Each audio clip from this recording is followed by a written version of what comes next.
ওহ গিন্নি, তোমার হাতে লুচি তরকারি যা হয় না, তার একদম জবাব নেই। তুমি একটা কাজ করো, দোকান দাও, দেখবে অনেক দূর থেকে লোকজন আসবে তোমার দোকানে। না বাবা, আমার এত শখ নাই। আমি রান্না করে এই তোমাদের খাওয়াচ্ছি, এটাই অনেক। আমার সারা দুনিয়ার মানুষকে খাওয়ানোর কোনো ইচ্ছে নেই। আমি তো এমনিতেই মজা করছিলাম। আচ্ছা, সেসব কথা বাদ দাও, আমাকে আরো দুটো লুচি দাও দেখি। হ্যাঁ, এই নাও। আর একটু তরকারি দেবো নাকি তোমাকে? না না, লাগবে না, থাক। আমার মেয়ে দুটো কোথায়? তাদের দেখছি না যে। তাদের আর কাজ কি, কোথাও খেলতে বের হয়েছে মনে হয়। তোমাকে না বারণ করেছি? মেয়ে দুটো বড় হচ্ছে, এভাবে এদিক ওদিক ঘুরতে দেবে না। কি করব বলো, তোমার মেয়েরা তো আমার কোনো কথাই শোনে না। শুনবে শুনবে, সব শুনবে। ভালো করে বোঝাও মেয়েদের, তাহলে সব কথা শুনবে। আচ্ছা, আমার দেরি হয়ে গেল, আমি কাজে গেলাম, কেমন? আচ্ছা যাও, আজ আসার সময় বাজার করে এনো কেমন? আচ্ছা ঠিক আছে।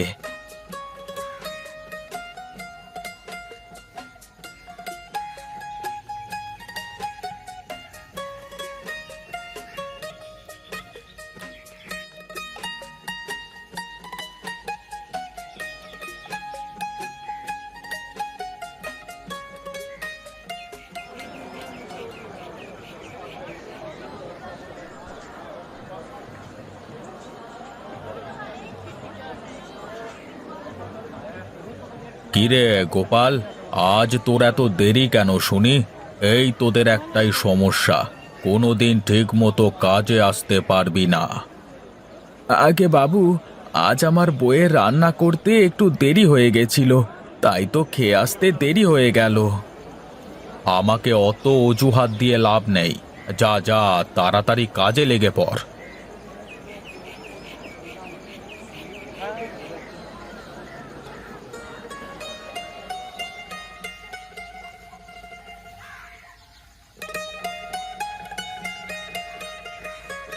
এই যে মহারানীরা, সকাল থেকে কোথায় ছিলেন একটু বলুন তো শুনি।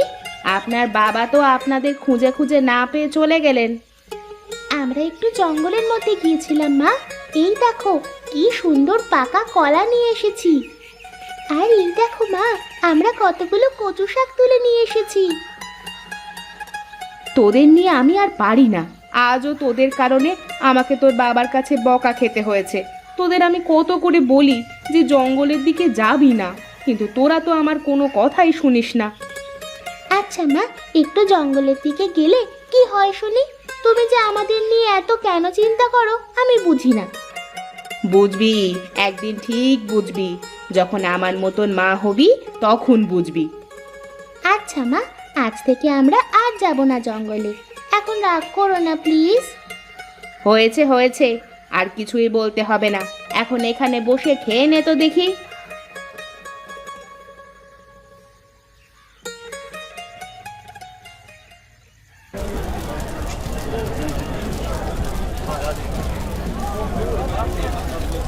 আহারে, কত নিরীহ মানুষের প্রাণ চলে গেল, কিভাবে আগুন লাগলো কে জানে। হায় ভগবান, কত যে মায়ের কোল খালি হয়ে গেল, কত ছেলে মেয়ের বাবা হারালো, কত মেয়ে বিধবা হলো কে জানে। এই চাঁদের গোডাউনে আগুনটা লাগলো কিভাবে, আমি তো সেটাই বুঝতে পারছি না বাপু। ওদিকে লোকজন বলছিল বিদ্যুতের শর্ট সার্কিট হয়ে নাকি এমনটা হয়েছে। হে ওপরওয়ালা, যারা এভাবে নৃশংসভাবে পুড়ে মারা গেল, তাদের আত্মার শান্তি দিও।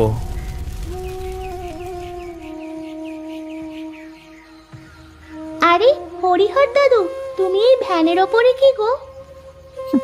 বাজারে বাজারে চালের গোডাউনে আগুন লেগে অনেক লোক পুড়ে মারা গেছে। তোর বাবা আগুন লাগবার সময় চালের গোডাউনেই ছিলেন। তোর বাবার আমাদের মাঝে নেই রে মা।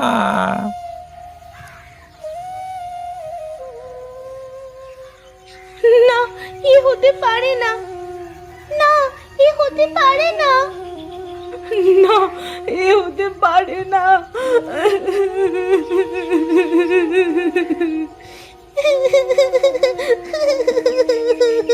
বাবা, বাবা, তুমি আমাদের ছেড়ে কেন চলে গেলে বাবা? বাবা, ফিরে এসো বাবা। তুমি আমাদের ছেড়ে কেন চলে গেলে বাবা? তুমি ফিরে এসো। ওগো, ওগো, কেন তুমি আমাদের ছেড়ে চলে গেলে গো? এখন আমরা কি নিয়ে বাঁচবো? কার কাছে যাব? কি নিয়ে থাকবো গো? ওগো,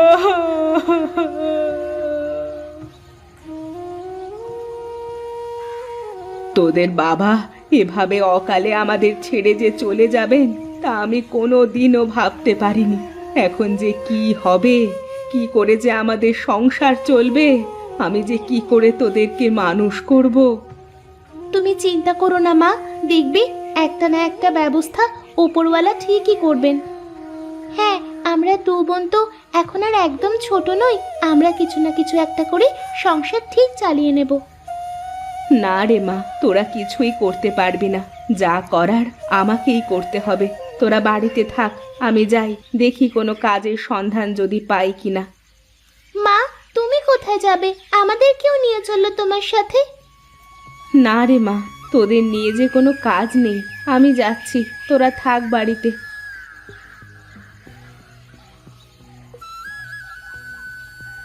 চল দিদি, আমরা জঙ্গলে যাই, যদি কিছু ফল সবজি পাওয়া যায়। হ্যাঁ তাই চল, জঙ্গলে গেলে কিছু না কিছু একটা নিশ্চয়ই পাবো।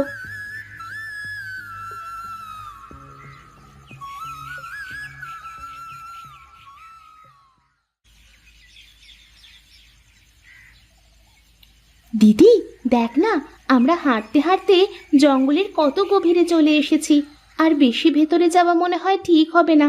চল এবারে বাড়ি ফিরে যাই। চল আর একটু ভিতরে গিয়ে দেখি যদি কোনো খাবার পাই। এতটা পথ যখন এসেই পড়েছি, আর একটু দেখেই যাই না। কিন্তু আমার কেমন যেন ভয় ভয় লাগছে রে, চল না ফিরে যাই। আরে তুই আমার সাথে আয় তো, কিছুই হবে না।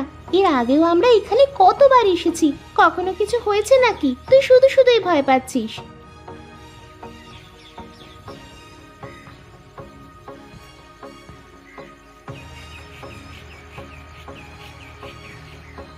এই দেখ, ওই লোকটা গাছের নিচেই অমন করে পড়ে আছে কেন? তবে কি ওই লোকের কোনো বিপদ হয়েছে নাকি? চল তো গিয়ে দেখি। এই যে শুনুন, কি হয়েছে আপনার? আপনি কি কোনো বিপদে পড়েছেন নাকি? দেখ দিদি, লোকটার পায়ে কিসের নিশান। আরে লোকটাকে তো মনে হচ্ছে সাপে কামড়েছে। এখন কি হবে দিদি? আমরা কি করব এখন? দেখ, লোকটার শরীর কেমন যেন নীল হয়ে যাচ্ছে। লোকটার শরীর থেকে এখনই বিষ বের করতে না পারলে লোকটা হয়তো আর বাঁচবে না। কিন্তু আমরা কি করে লোকটার শরীর থেকে বিষ বের করব?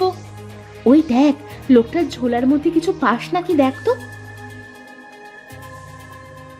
দিদি এই দেখ, আমি একটা চাকু খুঁজে পেয়েছি দিদি। দে দে, চাকুটা দিয়ে বিষ নামানো যাবে? আমি একবার গ্রামের ওদিকে দেখেছিলাম এভাবে সাপের বিষ নামাতে, দেখি যদি এভাবে কাজ হয়।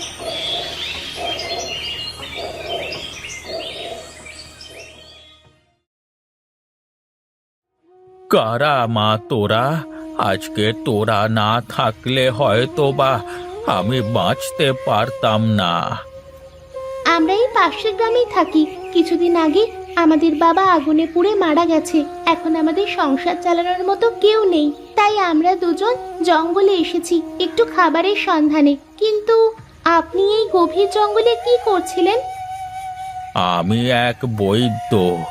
আমার কাজ বিভিন্ন গাছগাছালি সংগ্রহ করে তার থেকে জড়িবুটি তৈরি করা।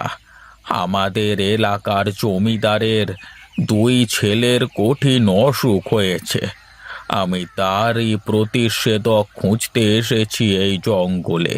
আমি প্রতিষেধক পেয়েও গেছিলাম, কিন্তু কিন্তু হঠাৎ আমি মাথা ঘুরে পড়ে যাই।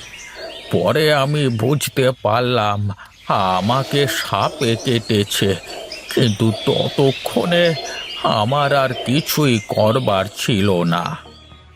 ও, তাহলে তো আপনার এখন খুব দ্রুত আপনার গ্রামে ফেরা দরকার। আমার শরীর এখনো পুরোপুরি সুস্থ হয়নি। আমার সুস্থ হতে অনেকটা সময় লাগবে।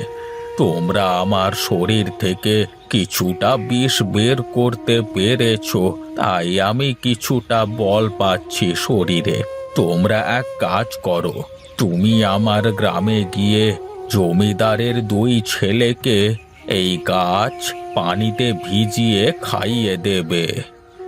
কিন্তু আপনি তো এখনো বিপদমুক্ত হননি, আপনাকে রেখে আমরা কিভাবে যাব? তোমরা যাও, আমি আমার জন্য জড়িবুটি বানিয়ে নেব, আর তারপরে আমি সুস্থ হলেই গ্রামে চলে আসব। এদিক দিয়ে সোজা গেলে তোমরা একটা নদী দেখতে পাবে। নদীর ওপারে গ্রাম। যাও, তোমরা দ্রুত বেরিয়ে পড়ো। দেরি করলে জমিদারের ছেলেদের বাঁচানো যাবে না। ঠিক আছে মনিব, আপনি সাবধানে থাকবেন, আমরা আসি।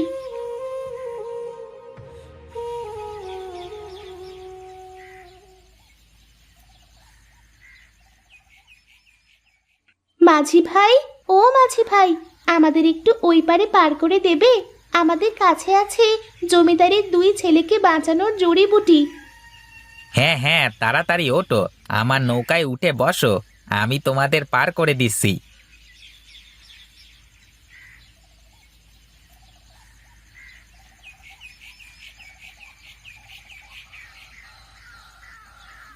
আমরা কিনারে এসে গেছি গো।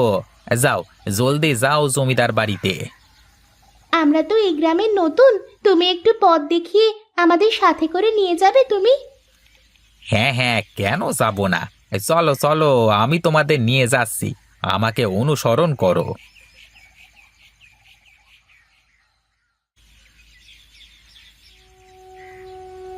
কারা মা তোরা? কি চাস? কেন এসেছিস এখানে? জি, আমরা আপনার ছেলের জন্য ওষুধ নিয়ে এসেছি। সত্যি সত্যি মা, তোরা ওষুধ নিয়ে এসেছিস? দে মা দে, আমাকে ওষুধটা দে। এই নিন, এই গাছ পানিতে ভিজিয়ে সেই পানি আপনার ছেলেদেরকে খাওয়ালে আপনার ছেলেরা সুস্থ হয়ে যাবে। বেশ বেশ, আমি তাই করছি। তোরা বস বস, এখানে বস।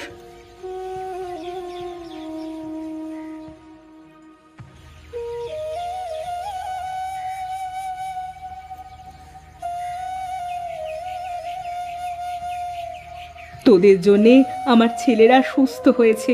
আমি যে কি করে তোদের কৃতজ্ঞতা জানাবো সেই ভাষা আমার জানা নেই।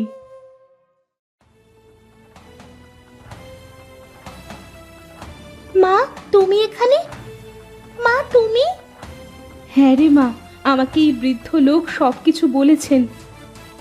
আগে মালকিন, যদি আজ্ঞা দেন তাহলে একটা কথা বলি। হ্যাঁ বলো বৈদ্য, কি বলতে চাও? বলছিলাম কি, আপনার ছেলেদের তো বিয়ের বয়স হয়ে গেছে। চারু আর লতার মতো মেয়ে আপনি আর কোথাও পাবেন না। হ্যাঁ, আমিও সেটাই ভাবছিলাম। আপনাদের কি কোনো আপত্তি আছে? আরে, এখানে আপত্তির কি আছে? আমার মেয়েদের যদি এত বড় ঘরে বিয়ে হয় তবে তো ওদের ভাগ্য বদলে যাবে। বেশ বৈদ্যমশাই, বাইরে গিয়ে বলুন বিয়ের সব আয়োজন করতে।